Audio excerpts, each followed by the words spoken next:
हर साल जब दीपावली आती है तो जैसे पूरा देश एक सुनहरी चादर ओढ़ लेता है।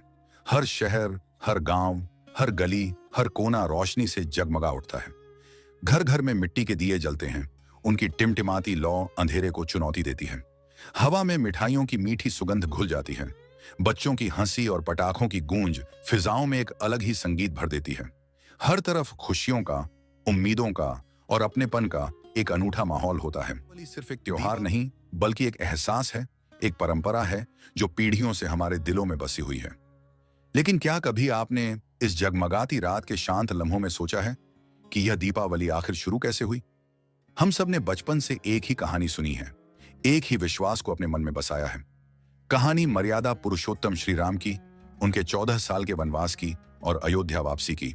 हमें बताया गया है कि यह उसी महान दिन का उत्सव है। पर क्या यह सच में सिर्फ श्री राम की अयोध्या वापसी का पर्व है? क्या इतिहास के पन्नों में समय की धूल के नीचे कोई और कहानी तो नहीं दबी हुई है? कोई ऐसी कहानी जो धर्म की किताबों से नहीं, बल्कि ऐतिहासिक तथ्यों और तर्कों की कसौटी पर कसी गई हो।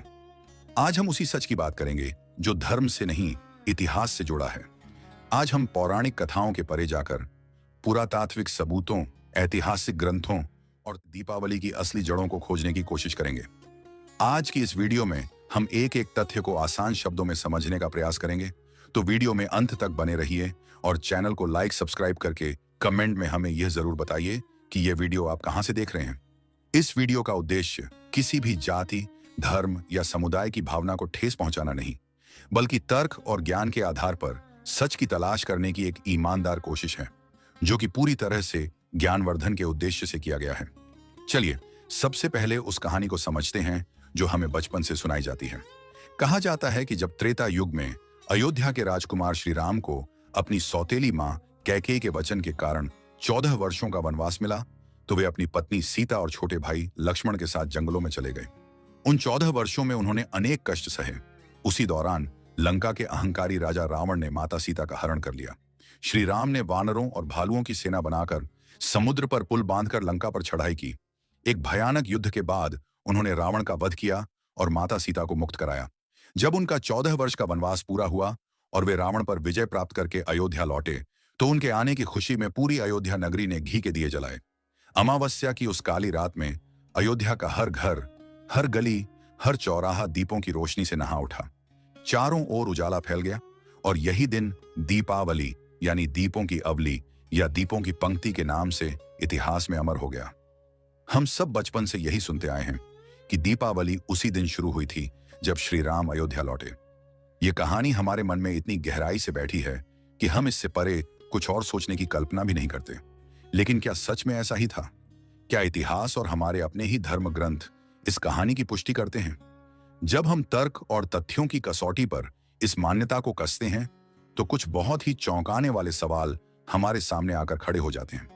इन सवालों का जवाब हमें मिलता है श्री राम की कहानी के सबसे प्रामाणिक स्रोत यानी महर्षि वाल्मीकि द्वारा रचित रामायण में। वाल्मीकि रामायण, जिसे श्री राम का समकालीन ग्रंथ माना जाता है, उसमें श्री राम की अयोध्या वापसी का बहुत ही विस्तृत वर्णन मिलता है। वाल्मीकि रामायण के युद्ध कांड में जब श्री राम की अयोध्या वापसी का प्रसंग आता है, तो वहां उस समय की खगोलीय स्थिति का साफ साफ उल्लेख किया गया है। वहां लिखा है कि उस समय सूर्य मेष राशि में था और चंद्रमा पुष्य नक्षत्र में। अब यह कोई सामान्य जानकारी नहीं है, यह एक बहुत बड़ा खगोलीय संकेत है। आज के खगोल शास्त्री और ज्योतिषी जब इस ग्रह स्थिति का विश्लेषण करते हैं, तो वे एकमत से कहते हैं कि यह संयोग भारतीय पंचांग के अनुसार चैत्र या वैशाख के महीने में ही बनता है, कार्तिक के महीने में नहीं। दीपावली कार्तिक मास की अमावस्या को मनाई जाती है, जबकि वाल्मीकि रामायण के अनुसार श्री राम की वापसी वैशाख मास में हुई थी। इसका मतलब साफ है, श्री राम की अयोध्या वापसी वैशाख महीने में हुई थी और उसी समय उनका राज्याभिषेक भी हुआ था। यह एक ऐसा तथ्य है जिसे वाल्मीकि रामायण स्वयं प्रस्तुत करती है। अब आप जरा सोचिए, अगर श्री राम की अयोध्या वापसी वैशाख में हुई थी, तो दीपावली कार्तिक में क्यों मनाई जाती है? दोनों महीनों के बीच लगभग 6 महीने का लंबा फासला है।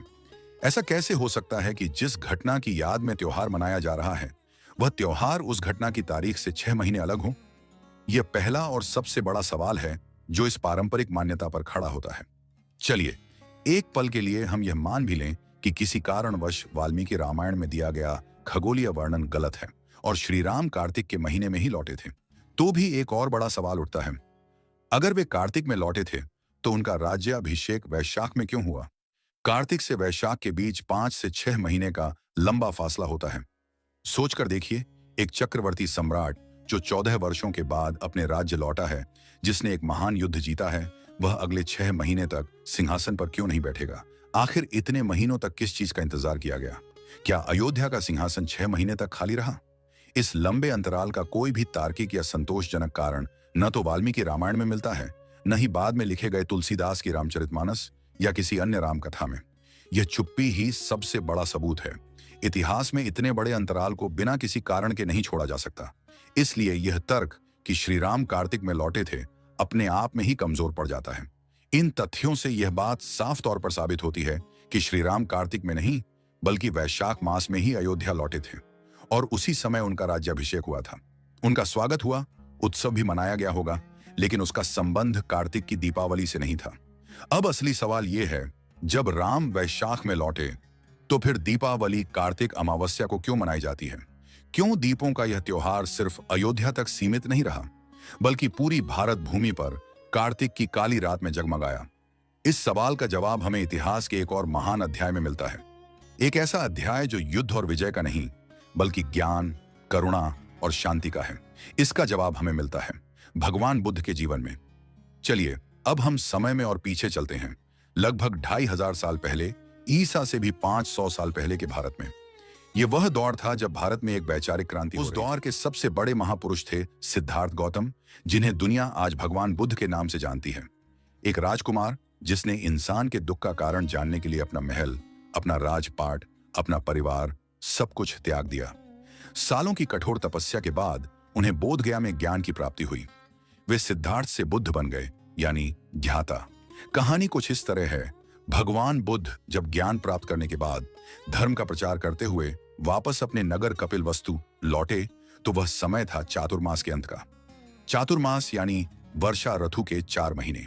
यह वह समय होता था जब बौद्ध भिक्षु यात्रा नहीं करते थे। इसका एक वैज्ञानिक और अहिंसक कारण था। वर्षा के मौसम में जमीन पर छोटे छोटे कीड़े मकोड़े बहुतायत में पैदा हो जाते थे और यात्रा करने पर पैरों के नीचे आकर उनकी हत्या हो सकती थी। अहिंसा के इस परम सिद्धांत का पालन करने के लिए सभी भिक्षु एक ही स्थान पर रुककर, जिसे वर्षावास कहा जाता था, ध्यान, अध्ययन और चिंतन करते थे। यह वर्षावास आषाढ़ की पूर्णिमा से शुरू होकर कार्तिक की अमावस्या तक चलता था। जैसे ही वर्षा ऋतु समाप्त होती थी, कार्तिक अमावस्या के बाद ये भिक्षु अपने अपने नगरों और गांवों की ओर लौटते थे, ताकि वे बुद्ध के ज्ञान और संदेश को जन जन तक पहुंचा सकें। लोग बड़ी बेसब्री से उनका इंतजार करते थे। जब भिक्षु वापस लौटते थे तो लोग उनका भव्य स्वागत करते थे, क्योंकि वे अपने साथ ज्ञान, शांति और अनुशासन का प्रकाश लेकर आते थे। उसी परंपरा के अनुसार जब स्वयं भगवान बुद्ध ज्ञान प्राप्त करने के कई वर्षों बाद पहली बार कपिलवस्तु लौटे, तो वह भी वर्षा ऋतु के समाप्त होने के बाद का ही समय था, यानी कार्तिक अमावस्या का दिन। उनके पिता राजा शुद्धोधन, जो अपने पुत्र के लिए बरसों से तरस रहे थे, खुशी से झूम उठे। उन्होंने पूरे राज्य में घोषणा की, आज मेरा पुत्र, जो अब सिर्फ मेरा पुत्र नहीं बल्कि जगत का बुद्ध है, लौट रहा है।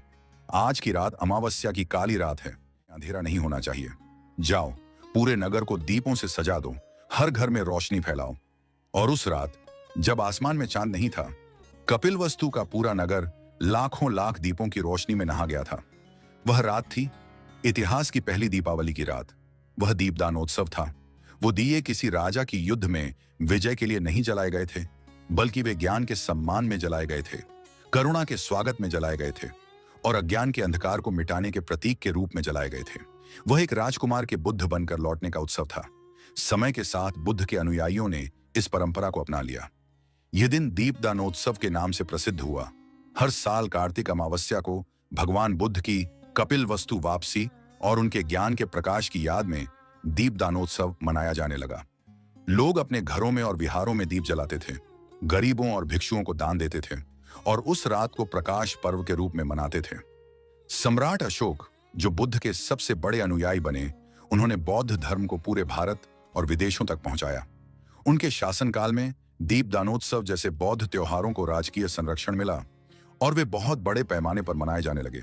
चीन के यात्री फाहियान और हुएंत्सांग, जो सदियों बाद भारत आए, उन्होंने भी अपने यात्रा वृत्तांतों में बौद्ध मठों और विहारों में मनाए जाने वाले दीपों के त्योहारों का जिक्र किया है। इससे पता चलता है कि यह परंपरा सदियों तक भारत में जीवित रही। लेकिन इतिहास हमेशा एक जैसा नहीं रहता। समय का पहिया घूमा। भारत में धीरे धीरे बौद्ध धर्म का प्रभाव कम होने लगा। धर्म, जिसे कुछ विचारक ब्राह्मणवाद या मनुवादी परंपरा कहते हैं, उसका पुनरुत्थान होने लगा। इस दौर में एक बड़ी सांस्कृतिक और सामाजिक प्रक्रिया हुई।